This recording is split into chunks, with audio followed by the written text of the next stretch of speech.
Welcome to the MS&Me Radio Network. The broadcast shows are for informational and entertainment purposes only. They are not designed to provide listeners with specific personal, medical, or counseling advice. Individuals with a medical issue should always consult their healthcare provider. MS&Me is not responsible for content of individual shows.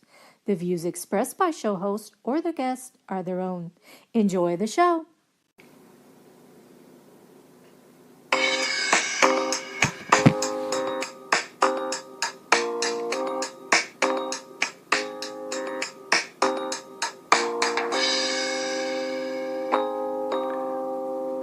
Hi there. Welcome to the 54th episode. Wow, 54th episode of A Couple Takes on MS. Hi, this is Dan Digman. Hi, it's me, Jennifer Digman, here with you, Dan. Well, thank you. You're welcome. Well, here's the thing. Welcome to everybody out there. What we want to talk about today is about MS caregiving being a team effort. And this is something, as we talk about this in a married relationship and a relationship with another person in a caregiving relationship. And we're talking about this pretty timely, at least for within our families. Yes, because ironically or interestingly enough, Dan grew up in Iowa and I grew up here in Michigan.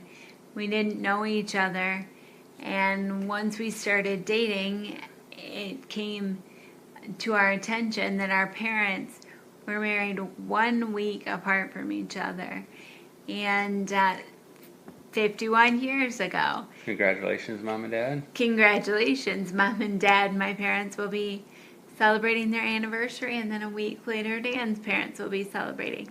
And it's not just an anniversary, it's their 51st anniversary. So again, happy anniversary, Pam and Vic, and happy anniversary, Raj and Nance. And in talking with this, think about it. I mean, 51 years married is incredible. And it's just that marriage in and of itself can be challenging. I mean, there's a lot of work that goes into a marriage, raising a family and everything. And then throw, a chronic illness like multiple sclerosis. I mean, we both had really good role models, Our parents have been married, like we said. But it's just the reality that when you and I got married, we entered into this both knowing the other person had MS, which is a good side note in case you haven't listened to our show before. It's called A Couple Takes on MS because both Dan and I are living with multiple sclerosis. And what happens now with that, obviously, with Jennifer has progressive MS, I have relapsing remitting. We both have caregiving roles in this married relationship, and that's what we want to talk about today. I mean, especially not only with our parents both having anniversaries this month. November is National Caregivers Month, and so we want to talk about how MS caregiving is a team effort, and I think that's where things happen in a caregiving relationship that makes things difficult. I think it makes it very difficult. When Dan and I were dating, he's never known me to walk. My multiple sclerosis has always been secondary progressive, and I've used a wheelchair the entire time we've known each other. But I think 13 years ago, because Dan and I did just celebrate our 13th anniversary, I was different. I was able to get myself out of my chair. And, with the natural aging and progression of the disease, I'm a little weaker and a little more reliant on Dan as a caregiver. But for the same token, Dan relies on me as his caregiver a little more than he did 13 years ago. And that's the beauty of marriage, a successful marriage, that we have each other. Well, and then with that, because we've been married for 13 years, obviously not the milestones of parents with 51 years behind them, but the reality is, when multiple sclerosis enters a relationship where, I mean, obviously we had it, we knew going into the relationship, but when MS just kind of jumps into it, you know, a lot of times it's people with multiple sclerosis, it's easy to think that they're the only ones who are living with the disease, you know, the symptoms and the fears and all the unknowns. But the reality is MS also affects the spouse and the children and the extended family and your friends. And it's like, you know, the reality is so many people with MS are impacted, but they're never alone. So it's like what we want to do here is give you tips and show you how there's strengths in numbers when you remember that you all are on the same team. This isn't pitting one, oh, you don't understand and you don't understand. I think a lot of this is just putting it in other perspectives. I think one of the things that you know, often we talk, I know that Montel Williams, who also has multiple sclerosis, I don't know if he coined it, but he really made the saying famous, or is that which we use, in that I have multiple sclerosis, MS doesn't have me, is, you know, is what he says, and that's a great mantra to have. But I think when it comes to MS in a relationship, we need to change that and change it to say that we have multiple sclerosis. MS doesn't have us. But the reality is, Dan, multiple sclerosis is a really isolating disease. You know, we're lucky that we have each other. And I know that there are a lot of married couples out there where one person has the disease and, you know, deals with it on his or her own. Or people don't have spouses because MS, you know, for whatever reason. But when MS enters your life, it can be really isolating, really scary, and you can pull yourself away and you can seclude yourself, which is why we always talk about how important it is to have resources and to rely on the community and reach out. So I think for you to talk about Montel and the idea that, you know, we have multiple sclerosis but it doesn't have us is equally important, that MS is not an isolating disease where you're the only person that has it. Your family has it, your friends have it. So it's a little more catch-all, you know. It's not multiple sclerosis. It is the idea of multiple sclerosis because it affects all of us. Wouldn't you say? Oh, absolutely. And I think that's the big thing, is it's not, you're not the only person who's impacted. And I think that's where, you know, those of us, you know, I know for me, it's really easy to get, you know, when I'm having a bad day, it's just like, nobody understands. Even you don't understand. I mean, that, you know, but you can internalize that and think that I'm the only one dealing with this. Likewise with you, you know, you're the only one that's dealing with it. But when you're having a bad day, so am I. Yeah, it affects you. And that's where I don't want to say don't be selfish, but I mean, don't internalize everything, because you have to realize that there are other people going through it with you. And this is a horrible joke potentially, but I know how I am prone to be a person who has a pity party. You know, I have a hard time, I'm not walking, or as I've talked about in the past, I'm losing a little bit of the function of my right hand. And so I'll sit and I'll wallow and I'll feel sorry for myself. But I think what Dan and I are trying to encourage people is to reach out, invite people to your pity party, or to be conscious of the fact that multiple sclerosis doesn't just affect you. It affects so many more people. And that idea that it's a team effort. Dan's a big fan of the sporting analogies. All about the team. And it's all about the team. And I think that's where, you know, when we're talking about caregiving relationships, whether it is with a spouse, a family member, a friend, you know, a child. Or a child, anything. I mean, because whoever you have in that caregiving relationship, we like to use the acronym of HELP, meaning honesty, empathy, listening, and patience. And you don't just help yourself, you help others. When you think about that, when I'm frustrated and I'm having my pity party for one, I need to be honest with myself. But at the same token, Dan, I need to be honest with you. Like, I'm not feeling very good today. MS has got me down. Instead of keeping it all to myself, I need to share with you as my caregiver and my spouse. And with that, then, as you're being honest, and I think that's always been the key in our relationship here for, that we've been dating. I mean, truly been significant others for like 16 years. It's always knowing that I never have to question, I never doubt, I never second guess in my head. When you tell me something, I know that's exactly where you're at. And likewise, you tell me, and I think sometimes maybe it's hard to be honest, but when you understand each other, it's easier to be honest, because then once you're honest, I can be empathetic. But not only can I as your caregiver be empathetic, you as a person with multiple sclerosis have to be empathetic for how that impacts me. And that's kind of what we're encouraging couples out there, is to be honest with your spouse, to be empathetic. And then for the same, you're honest, you're empathetic, but then you have to listen. And there's a huge difference between hearing and listening. It's just like, I heard what you said, but I need to listen to like fully grasp for what that is, so that I understand what you're saying. And I think that's very important.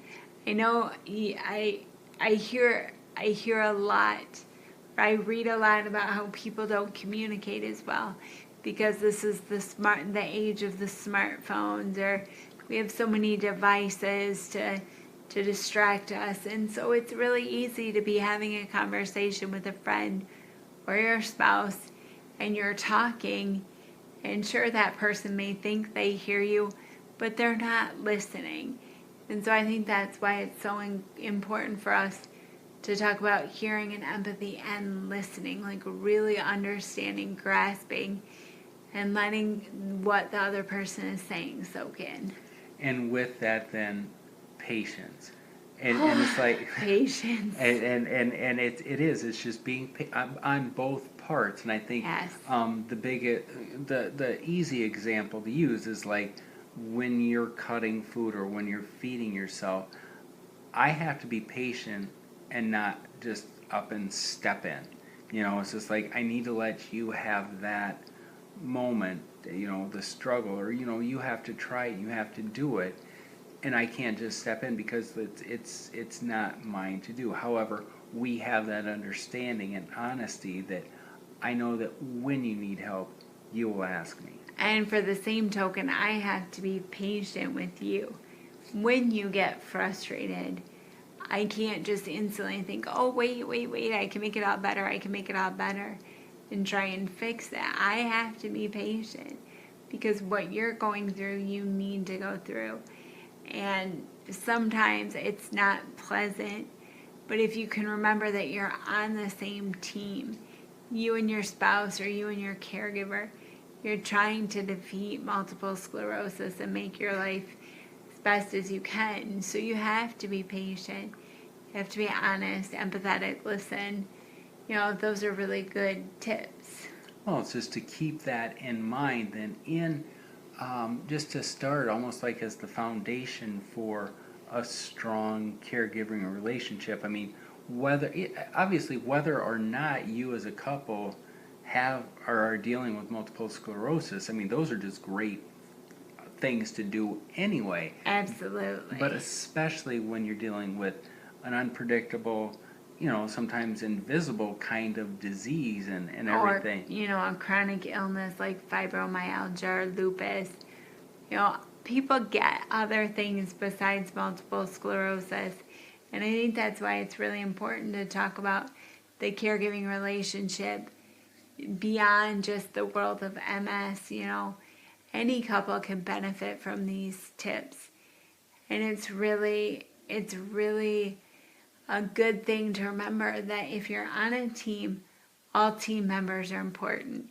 I'm using some Dan Digman speech here. It's all about but the sports. when we talk about the New England Patriots, it's easy to talk about quarterback Tom Brady, but Tom Brady isn't the only member of that team. There's Rob Gronkowski. Help me out, babe. I got two of them, but well, it is. It's for every, for as awesome as I'm biased, okay, but that's my baby's team. For as awesome as the Patriots or any football team, any team is. I mean, the quarterback gets all the glory, the receivers get all the glory, but I mean, they can't be awesome unless the linemen are blocking or giving them time to set up the play and everything. So even the linemen blocking, holding, even the water boy, even the statistician, even the person up running things and papers up in the press box, everybody's important. So likewise with you in your caregiving relationship and families, and don't limit just the team to family, friends, and everything. I mean, you got to be thinking about your doctors, your physical therapists. Everybody's on your team. And so with that, you build on those rules in the caregiving relationship. And you have to expect and accept that it's okay to get angry. As I alluded to earlier, MS can get you very frustrated. The you being, I'm talking to Dan, can be frustrated. To me, yes. But I can be frustrated, or my parents. The disease affects more than just the person living with the disease. So the frustration and the anger, that's okay, and you have to be patient, just like in the help. You have to be patient when people get angry or they get frustrated. You have to cut everyone slack, because none of us came prepared to be diagnosed with MS or cancer or lupus or whatever chronic illness you're dealing with. Well, and that's the thing too. It's like in that communication and the understanding when the anger happens, hopefully, but it's just that the anger, I never, now it's like we're on our own little therapy session, but it's just like, when I get angry, the anger is never directed at Jennifer. It's just like it can seem like that at times, but it's just there's just the frustrations that come with it, and when it happens, you talk about like when we first got married, and just that I was angry, and it's just like you understand that I never expected that week after we got back from our honeymoon, when the transfer, that you'd be on the floor, and I put a lot of, it's like you put a lot of responsibility on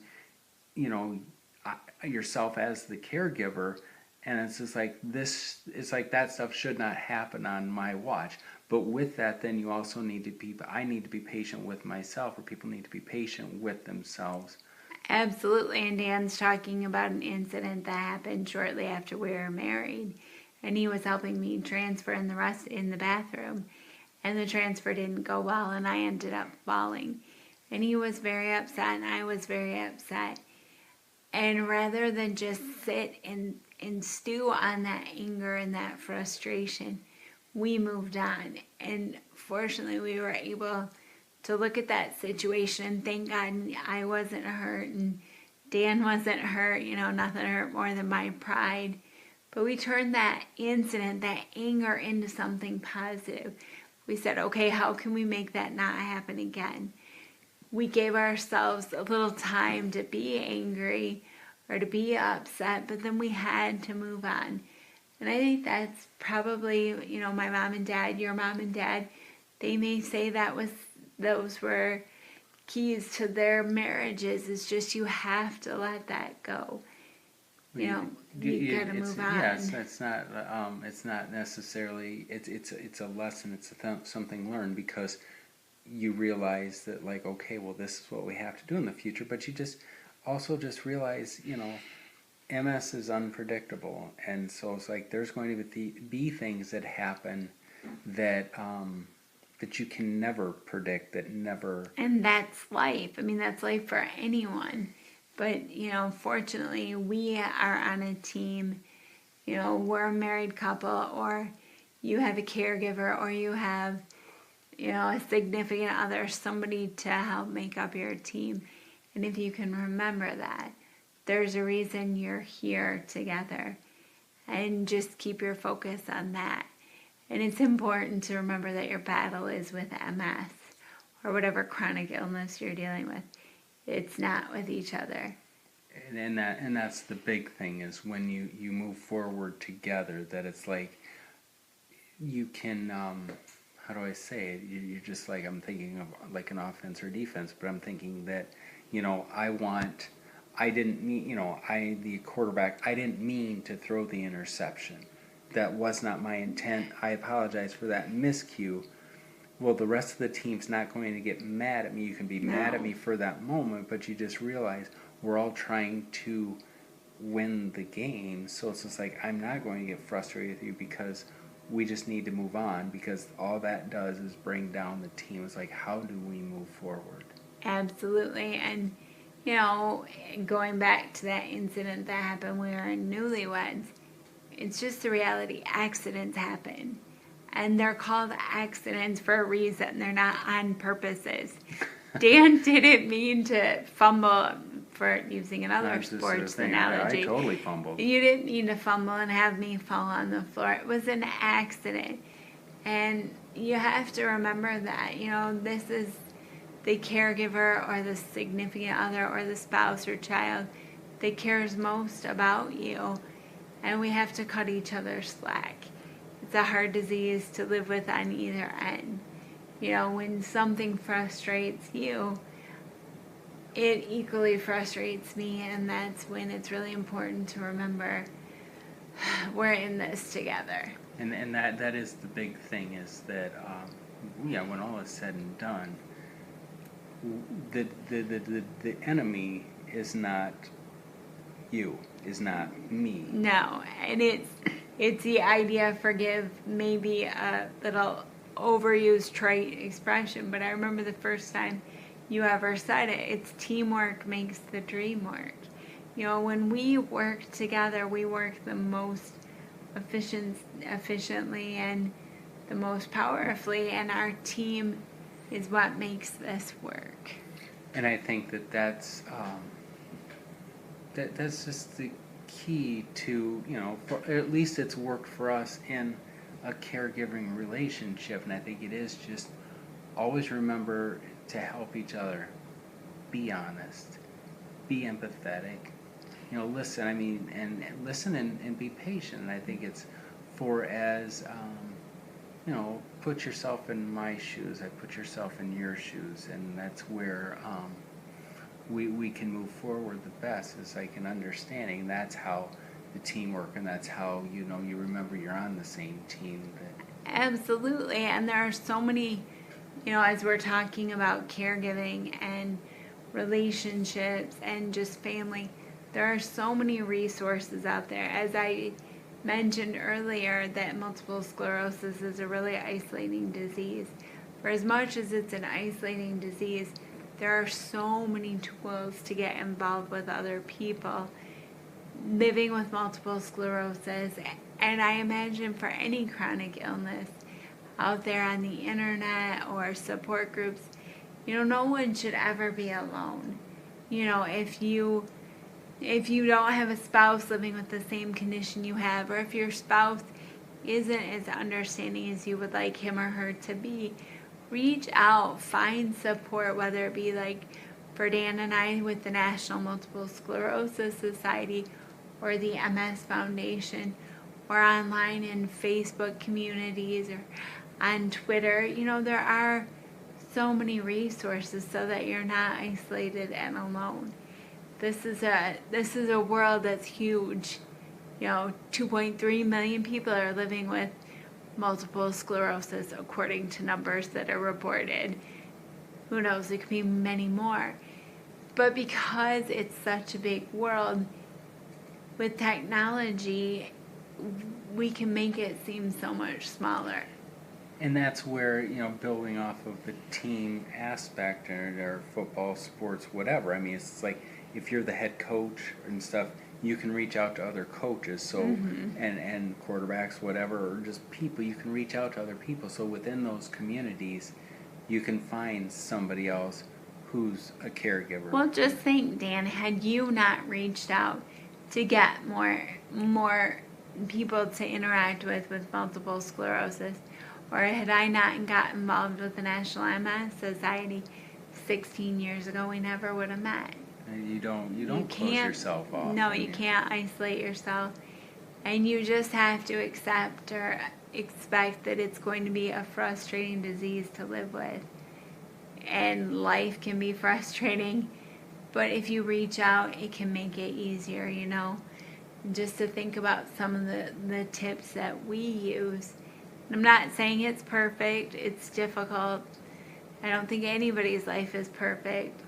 Well, it's just these are the tips that just help to make it easier. And, you know, again, as far as what we have for team rules and dealing with multiple sclerosis and a caregiving relationship, remember to help each other, you know, be honest, empathetic, listen, and be patient. And just remember that all members of your team are important. It's okay to get angry.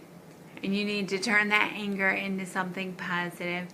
And remember that you're all on the same team and that your battle is with a chronic illness, in our case, multiple sclerosis that you're living with, but it's not with each other.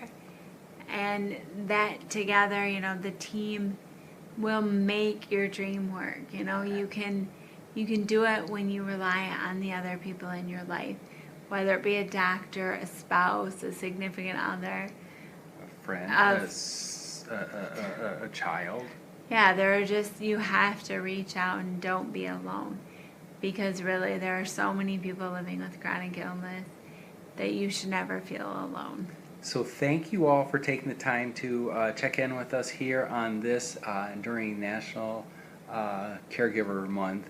The month of November. Exactly, and thank you, and hopefully our tips help you. And if you have some of your own tips, reach out to us on our website. It's danandjenniferdigman.com, or on Twitter at danjendig, and just let us know what tips do you have to help other people deal with caregiving relationships to move forward. Until next time, this is Dan Digman. And I'm Jennifer Digman. And this is a couple takes on MS, and we want to thank Blue Draft Kid for composing the theme music for our show, and thanks to the MS&Me Radio Network for having us on. Bye.